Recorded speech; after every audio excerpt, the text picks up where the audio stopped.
कैलाश विजयवर्गीय जी, पहले मैं आपसे जानना चाहूंगा, कल्याण बनर्जी एफआईआर तो हो गई है, क्या ममता कोई कार्रवाई करेंगी इनके खिलाफ?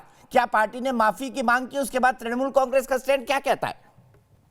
वो तो कह रहे माफी की कोई जरूरत नहीं। मुझे लगता है कि ममता जी के इशारे पे किया होगा, क्योंकि ये सरकार पिछले 5 वर्षों से 30% लोगों की चिंता कर रही है, 70% लोगों की कोई चिंता नहीं, और इसलिए उनकी भावनाओं को आहत करना एक सामान्य सी बात है।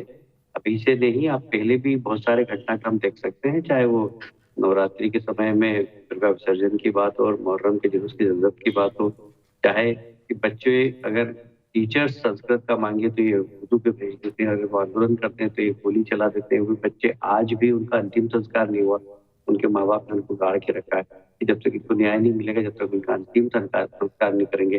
3 वर्ष हो गए। ये सरकार हमेशा ही इस प्रकार के बयान देती रहती है, और मैं लगता हूँ कि ये ममता जी के इशारे पे दिया होगा, इसलिए माफी काय को मांगेंगे। तो ये बहुत सामान्य बात है। बंगाल के अंदर ये तुष्टिकरण की नीति का सबसे बड़ा उदाहरण है ये फिर बयान जो उन्होंने दिया है। तो मैं समझता हूँ कि गैर जवाबदार बयान है, इसकी निंदा करना चाहिए, और इसके समर्थन में जो लोग भी आते हैं, मैं नहीं समझता कि वे बिल्कुल भी प्रजातांत्रिक तरीके से सोचते हैं, क्योंकि आखिर इस देश में सब लोग रहते हैं, सबकी भावना है। भावना के अनुरूप यदि आप उसकी भावना का समझौता, इसका मतलब है आप प्रजातंत्र, आपके ऊपर कोई विश्वास नहीं।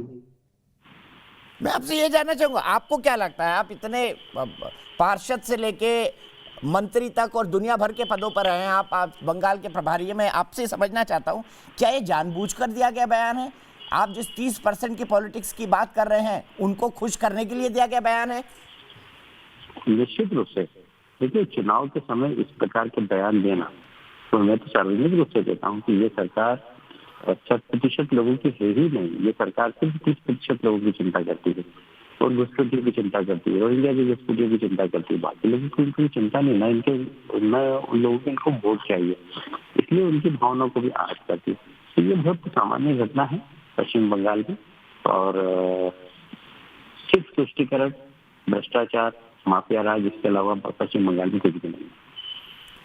लोग ये तर्क देते हैं कि चूंकि भारतीय जनता पार्टी धर्म का राजनीति में इस्तेमाल करती है, इसके चलते इस तरह से बयान आ रहे हैं, आपको काउंटर करने के लिए बयान दिए जा रहे हैं, और इसकी अगर कोई पहली कल्पित है तो वो भारतीय जनता पार्टी, क्योंकि वो धर्म के आधार पर राजनीति करती है। देखिए, धर्म क्या होता है और राजनीति क्या होती है, संस्कृति क्या होती है, इसको समझना चाहिए लोगों को। भारतीय जनता पार्टी ने जल्दी जो कहा, डंडे की चोटों पे कहा है, ऐसा नहीं करा कि जनता के बीच में कुछ और पीछे कुछ। हमने भी कहा कि भारत में जो हटाई जब हमें अवसर मिला, 50-60 साल हमने इंतजार किया, हमने कहा रामलला हम आएंगे, मंदिर वही बनाएंगे। लोग कहते थे तारीख नहीं बताएंगे, अब तो तारीख भी बता दी, अब तो तारीख भी, भूमि पूजन भी होगा, और अब भी तारीख 3 साल बाद उसका प्राण प्रतिष्ठा होगी।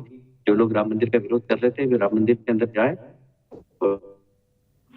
सर भी उनको मिल, तो हमने भी जो कहा वो डंडे की चोट पे करा, जो कहा है वो करके दिखाया। हमने कहा कि हम हमारे पड़ोसी देश के अंदर जो लोग धार्मिक रूप से प्रताड़ित हैं, उनको हम नागरिकता देंगे, हम सीए का बिल लाए।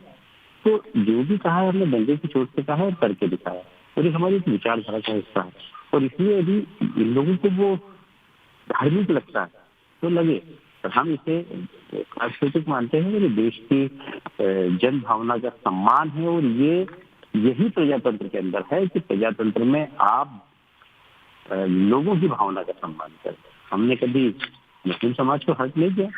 बता दीजिए, जो राम जी के बारे में बोला वो कमेंट्स अगर मोहम्मद साहब के बारे में बोल देते कोई भी व्यक्ति, इस देश में क्या होता है आप खुद ही बताइए। जीवन जी, आपका बहुत अनुभवी पत्रकार है, यदि ऐसा ही बयान, इसी प्रकार का अपमानित करने वाला बयान यदि मोहम्मद साहब के बारे में बोल दिया जाता तो क्या होता?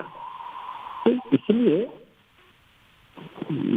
जहां तक भारतीय जनता पार्टी का सवाल है, भारतीय जनता पार्टी सांस्कृतिक राष्ट्रवाद की बात करती है। सांस्कृतिक राष्ट्रवाद के अंदर ही हमने धारा 370 राम मंदिर के मुद्दे के लिए है, और हमारा बिल्कुल स्पष्ट मानना है कि देश, संस्कार और संस्कृति की रक्षा करना भारतीय जनता पार्टी की जवाबदारी है, एक जवाबदार राजनीतिक दल है, और हम जो कहते हैं वो करके दिखाते हैं।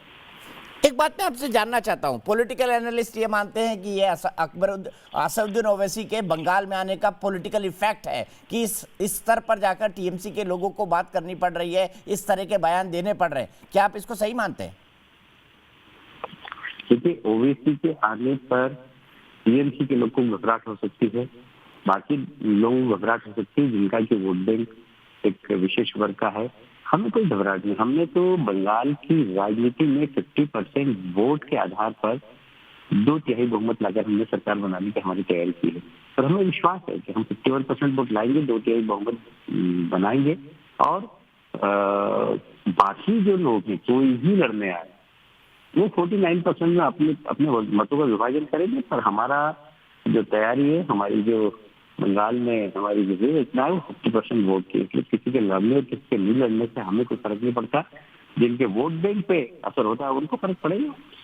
लोग कह रहे कल्याण बनर्जी ने तो बीजेपी का काम कर दिया। बीजेपी चाहती थी कि चुनाव को पोलराइज कराए और कल्याण बनर्जी ने ऐसा बयान दे दिया जो भारतीय जनता पार्टी की मतलब बाँछें खिल गई है इस पूरे बयान से। मैं समझता हूं कि इस प्रकार के बयान सोची समझी साजिश की तरह दिए जाते हैं और उन्होंने देख लिया कि अपनी पार्टी में ऐसा कौन मूर्ख व्यक्ति जो है बयान दे सकता, तो उससे दिलवा दिया। अब हम और आप उस बयान पे चर्चा कर रहे हैं, पर वास्तव में जो नीयत है उनकी और नीति है उनकी वो तुष्टीकरण की है। वो एक 30% वोट को खुश करने के लिए बयान दिया गया और ये ममता जी के इशारे पर दिया गया। ठीक है, मैं आपको एक और बयान सुनाता हूं। शुभेंदु शेखर राय का यह बयान है, उनके सांसद है। उन्होंने शाम को आज क्या क्या सुनिए, यह भी बड़ा दिलचस्प है। शेख मुजीब ने हर बंगाली को बोला था बांग्लादेश होने का पहले कि खानसिला के खिलाफ, राजाकार के खिलाफ हर घर को दुर्ग बनाओ। हम भी कहेंगे, कह रहे हैं कि बाहरी जो वर्गी हमारे यहाँ अमन और शांति को बिगड़ने का कोशिश करेगा, उसको लड़ने के लिए अपने अपने घर को दुर्ग बनाए। हम हथियार लेना नहीं चाहते, लेकिन बंगाल जिस दिन हथियार लेते हैं तो सारा हिंदुस्तान कांप जाते हैं। आपकी टिप्पणी, नया बयान है। देखिए, फ्रस्ट्रेशन में दिए गए बयान है, उनको पता है कि उनकी जमीन खिसक रही है और बाहरी मुझे कहते हुए बहुत अफसोस है कि ममता जी, उनकी पार्टी की तथाकथित बुद्धिजीवी लोग जो बड़े बड़े वकील हैं, पार्लियामेंट के अंदर भाषण देते हैं, ये बताएं कि बांग्लादेश के घुसपैठिए बाहरी हैं या इस देश के प्रधानमंत्री बाहरी।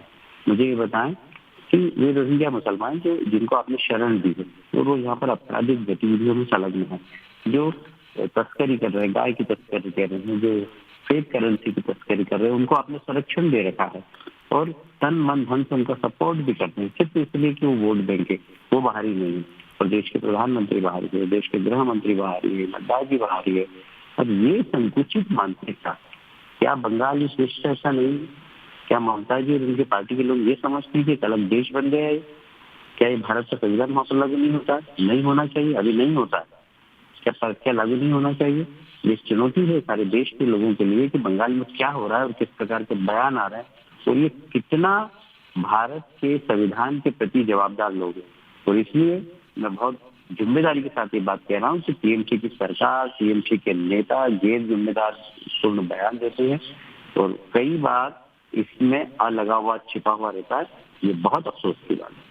ठीक है, बहुत बहुत शुक्रिया कैलाश विजयवर्गीय जी, आप हमसे जुड़े, आपने हमसे बात की और अपने थॉट्स हमारे साथ शेयर किए।